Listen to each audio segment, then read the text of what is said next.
The overwhelming success of the Allied armies in the greatest of all wars was based on many factors, but primarily the achievement of the GIs.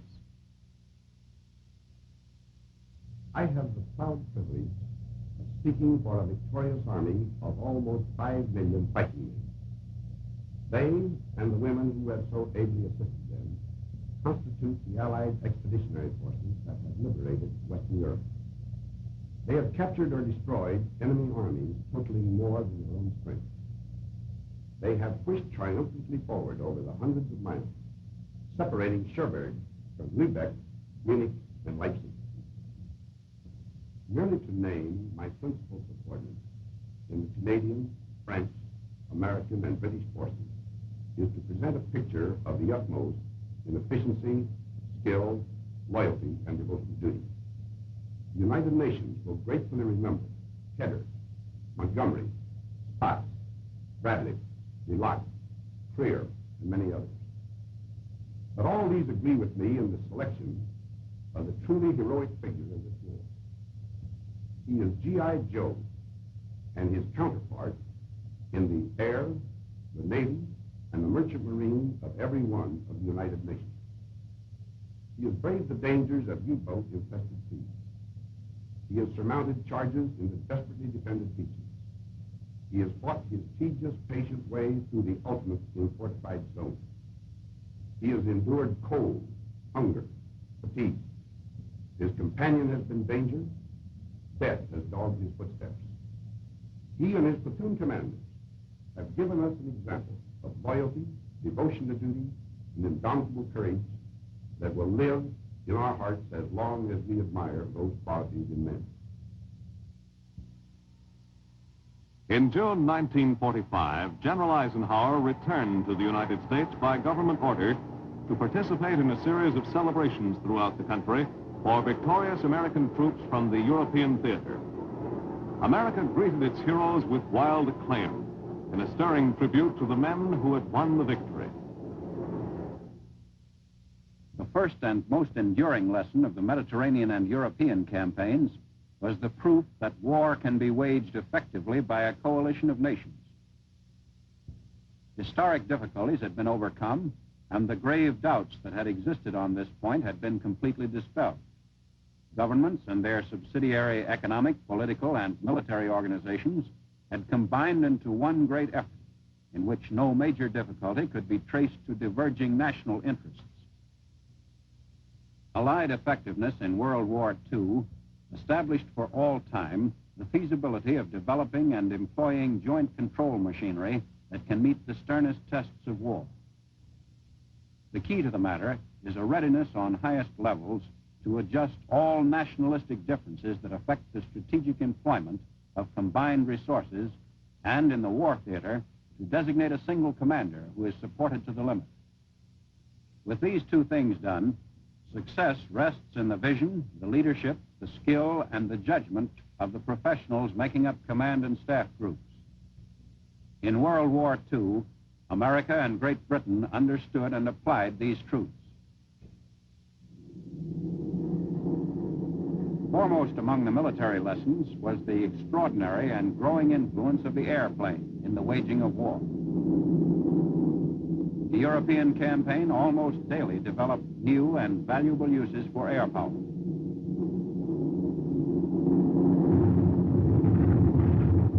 Its effect in the weakening of German capacity was decisively felt on both the eastern and western fronts. Beyond this, the airplane was a valuable logistics agent, particularly during our speedy dashes across France and later across Germany. Without it, those pursuits could never have proceeded with such speed, nor could they have accomplished such remarkable results.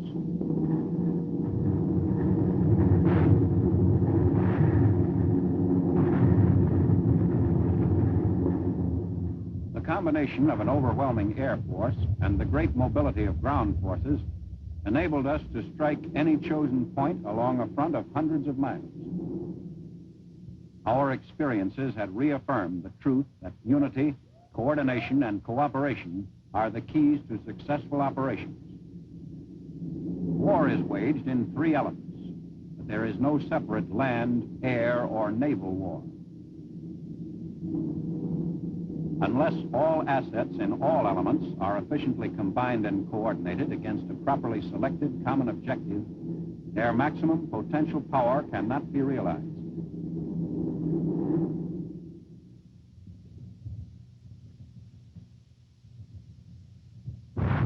Physical targets may be separated by the breadth of a continent or an ocean, but their destruction must contribute in maximum degree to the furtherance of the combined plan of operation. That is what coordination means.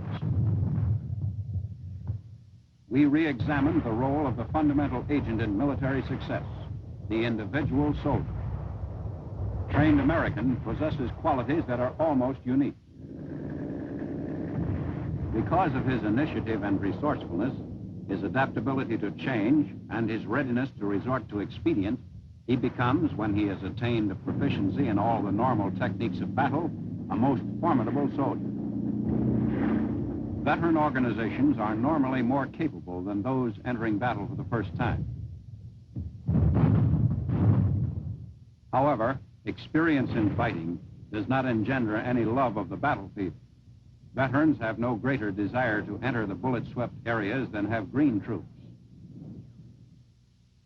They do become more skillful in the utilization of every advantage offered by firepower, maneuver, and terrain. They acquire a steadiness that is not shaken by the confusion and destruction of battle. Early in the war, it became evident that the emotional stamina and spiritual strength of the individual soldier were as important in battle success as his weapons and training.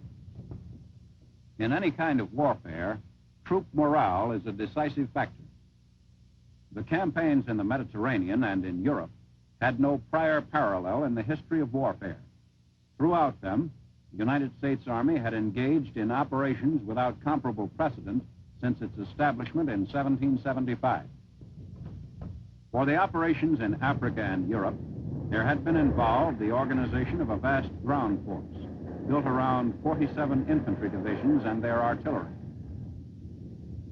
Some divisions bore far more than their share of combat.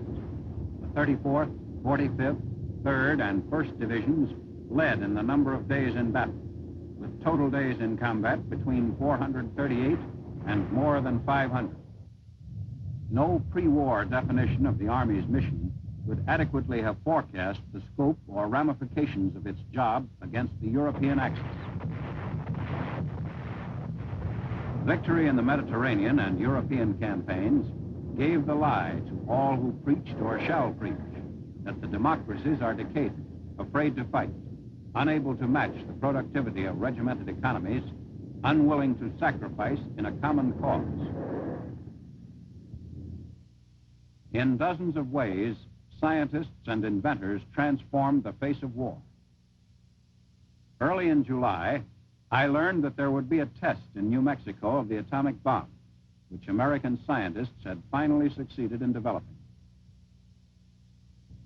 At the time, I expressed the hope that we would never have to use such a thing against any enemy, because I disliked seeing the United States take the lead in introducing into the war something as horrible and destructive as this new weapon was described to be.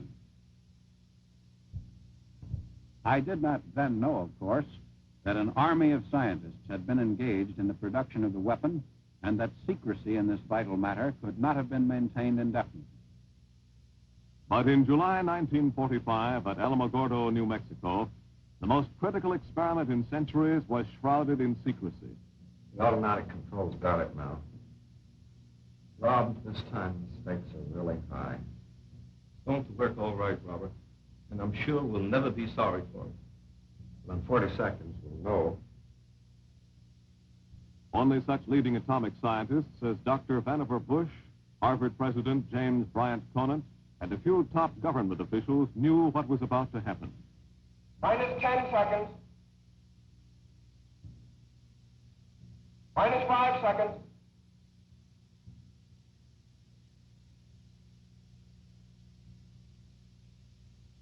Now!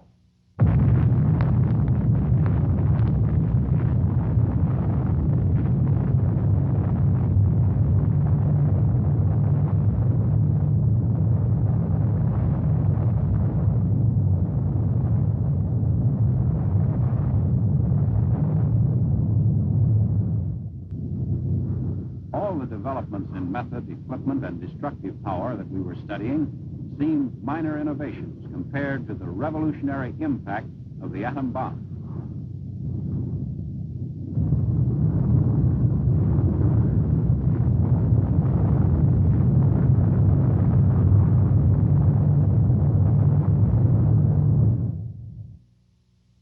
The reports that reached us after the first one was used against the enemy at Hiroshima on August 6th left no doubt in our minds that a new era of warfare had begun. In an instant, many of the old concepts of war were swept away.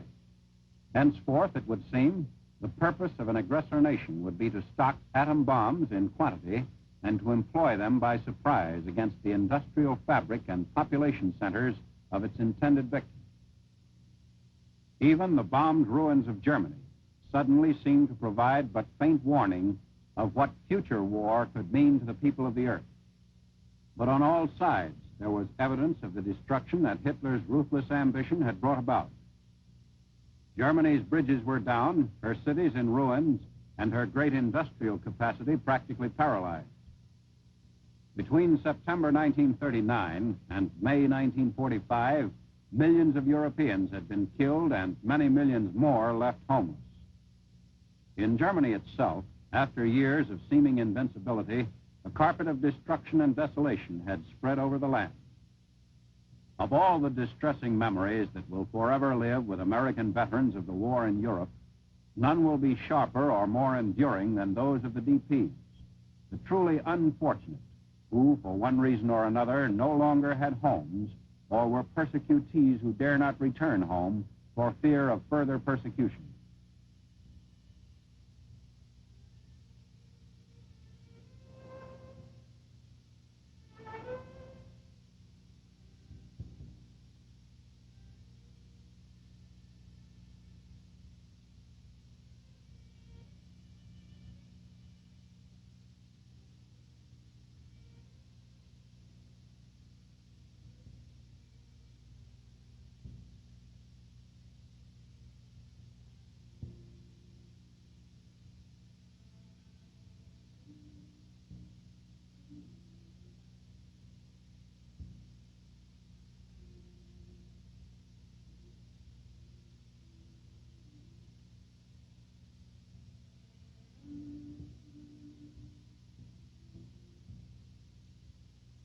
Volumes have been, and more volumes will be written, on the collapse of world cooperation and the true significance of the events that accompanied the tragedy.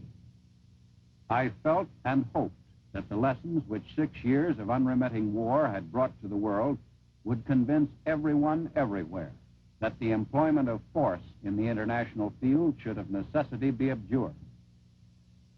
With the evidence of the most destructive war yet waged by the people of the earth about me, I gained increased hope that this development of what appeared to be the ultimate in destruction would drive men in self-preservation to find a way of eliminating war. Maybe it is only wishful thinking to believe that fear, universal fear, might possibly succeed where statesmanship and religion had not yet won success. The first major post-war problem for the Allies in Europe was the administration of conquered Germany, a task which demanded ready cooperation and mutual confidence among the victors.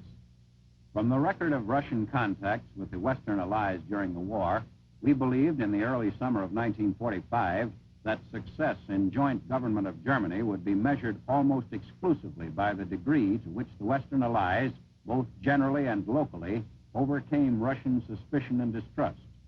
There was a vast gulf to be bridged between governmental systems. For all the peoples of the world, 1945 was a most critical year. A month before the end of the war in Europe, free people in all parts of the globe were stunned by a tragic loss. The day of April 12th ended on a note of dramatic climax when we heard the news of President Roosevelt's death.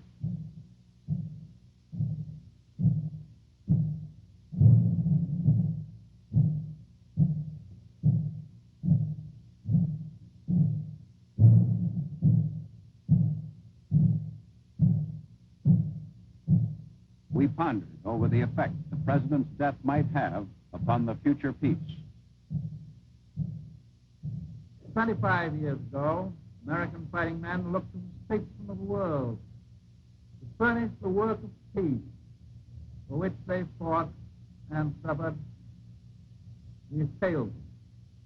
We failed them then. We cannot fail them again and expect the world to survive again.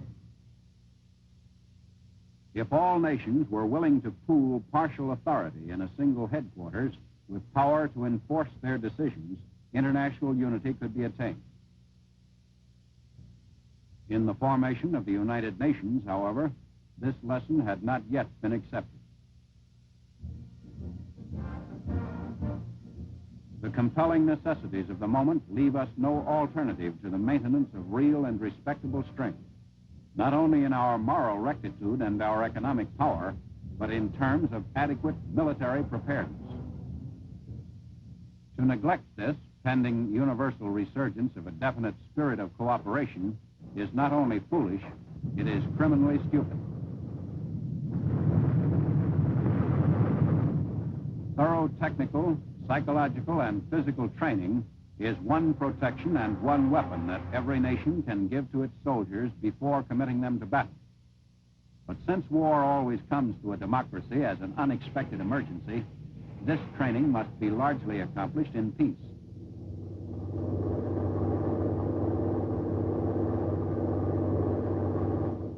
Until world order is an accomplished fact and universal disarmament a logical result, it will always be a crime to excuse men from the types and kinds of training that will give them a decent chance for survival in battle.